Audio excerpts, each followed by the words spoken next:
제133편 다윗의 시 곧 성전에 올라가는 노래.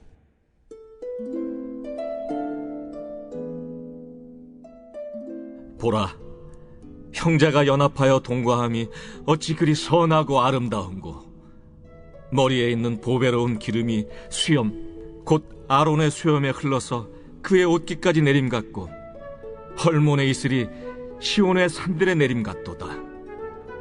거기서 여호와께서 복을 명령하셨나니 곧 영생이로다.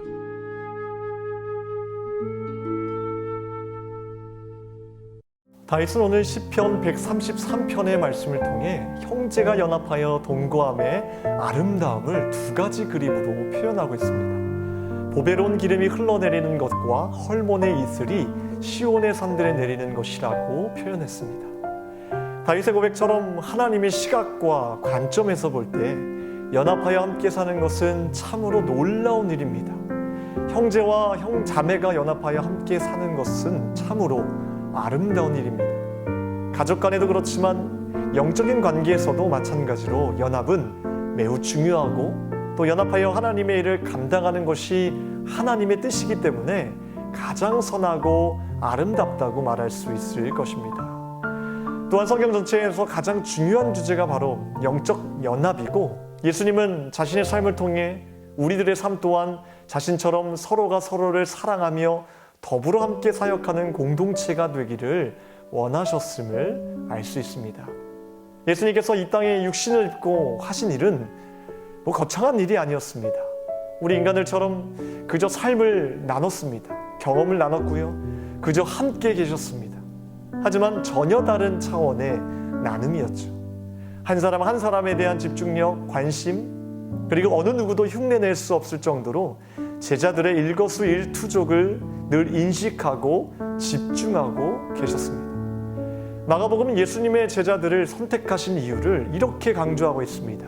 마가복음 3장 14절 말씀에 12를 세우셨으니 이는 자기와 함께 있게 하시고, 이유는 아주 단순했습니다. 함께 있으려고 택하셨다는 겁니다. 그들과 연합하기 위해 그들로 하여금 제자로 부르셨다는 것입니다. 예수님은 모든 시간들을 그들과 함께 하셨습니다. 가르치실 때도, 여행하실 때도, 사역하실 때도, 식사하실 때도, 쉴 때도. 그런데 그들과 함께하는 시간이 항상 행복했던 것은 아니었죠. 그러나 예수님께는 그런 것들이 중요하지 않았습니다. 함께 있는 것이 예수님께는 그냥 더 소중했고, 3년이라는 수많은 시간을 통해서 그들과 함께하면서 하나님을 바라보게 하셨다는 겁니다. 특별히 예수님은 제자들과 함께 걸었습니다. 예수님이 제자들과 함께 가장 많이 한 일은 걷는 것이었습니다. 제자들을 이렇게 부르셨죠. 나를 따라오라. 최고의 초대가 아니겠습니까? 예수님은 제자들에게 내게 순종하라 말씀하지 않았습니다.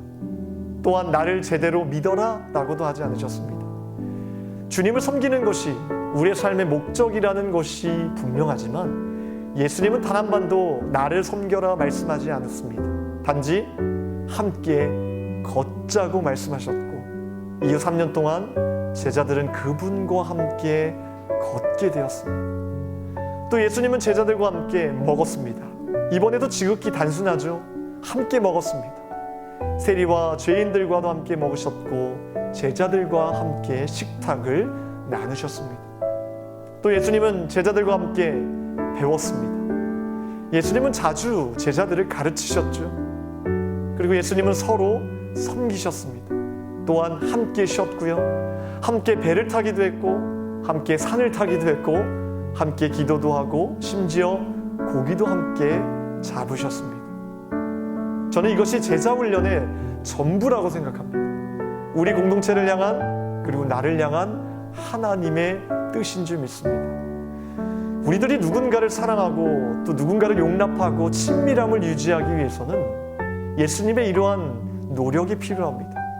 경험을 나누고 시간을 나누고 그 사람에게 집중하는 노력을 통해 변화되는 것이지, 어떤 노력이 없이 우리 공동체가 하나님 나라가 이루어지기를 바란다는 것은 있을 수 없는 일이라는 것을 기억했으면 합니다. 교회가 존재하는 목적 또한 이와 같습니다.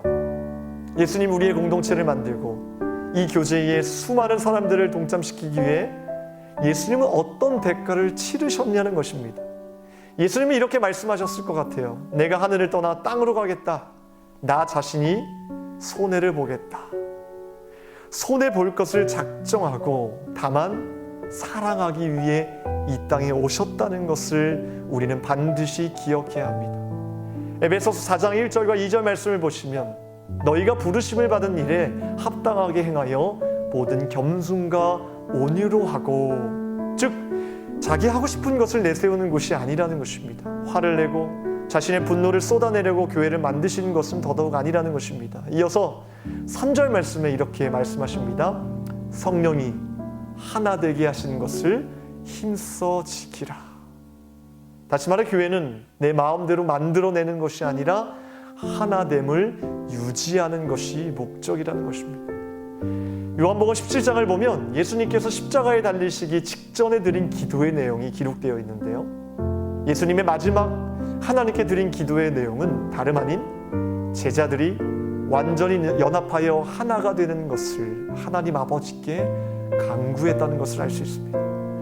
요한복음 17장 21절과 22절 말씀에 아버지여, 아버지께서 내 안에 내가 아버지 안에 있는 것 같이 그들도 다 하나가 되어 우리 안에 있게 하사 세상으로 아버지께서 나를 보내신 것을 믿게 하옵소서. 내게 주신 영광을 내가 그들에게 주었사오니 이는 우리가 하나가 된 것 같이 그들도 하나가 되게 하여 함이니이다. 예수님은 자신이 하나님과 하나 된 것 같이 우리들도 하나님과 그리고 서로가 하나 되기를 마지막 순간까지도 이것을 놓지 않고 기도하셨다는 것입니다. 사랑하는 성도 여러분, 이 세상의 그 어떤 아름답고 선한 것들보다 우리 주의 자녀들이 함께 영적으로 깊은 연합을 이루는 것이 더욱 아름답고 선하다는 것을 기억하시기를 주님의 이름으로 축원합니다. 기도하겠습니다. 하나님, 주님의 백성들이 함께 모여서 주님의 일을 감당하는 것이 하나님 보시기에 가장 선하고 아름다운 것임을 믿습니다. 우리가 서로를 사랑하며 서로를 용납하며 특별히 하나님께서 우리에게 원하시는 그 일들을 함께 중보하며 해 나갈 수 있는 그런 믿음과 동역함의 은혜를 허락하여 주시옵소서. 이 뜻을 이루기 위하여서 우리가 더욱더 겸손한 마음으로 서로를 사랑하게 하시고 하나님의 뜻이 무엇인지, 공동체를 향한 하나님의 뜻이 무엇인지 날마다 분별할 수 있는 그런 믿음을 허락하여 주시옵소서. 우리 일산 신강교회가 하나님께서 원하시는 귀한 공동체가 되기를 원합니다. 서로 사랑하며 서로 아껴주며 이웃을 사랑하며 또 함께 하나님의 일들을 기쁨으로 감당할 수 있는 귀한 공동체가 될 수 있도록 도와주시고, 하나님 선두에 귀하신 목사님 세워주셨사오니 날마다 영적으로 우리 백성들을 잘 이끌어 나가실 수 있도록 날마다 지혜와 명철과 은혜를 더하여 주시옵소서. 이 새벽에 하나님의 말씀을 듣고 또 기도하는 제목들마다 주님께서 응답하여 주시며 하나님 뜻대로 살아가기를 원하며 기도할 수 있는 저희들 될 수 있도록 도와주시옵소서. 코로나라는 광풍이 하나님 하루속히 종식될 수 있도록 도와주시고 마음껏 주님을 예배하는 저희들 될 수 있도록 모든 환경과 여건을 변화시켜 주시옵소서. 감사드리오며 우리를 구원하신 예수 그리스도 이름으로 기도합나이다. 아멘.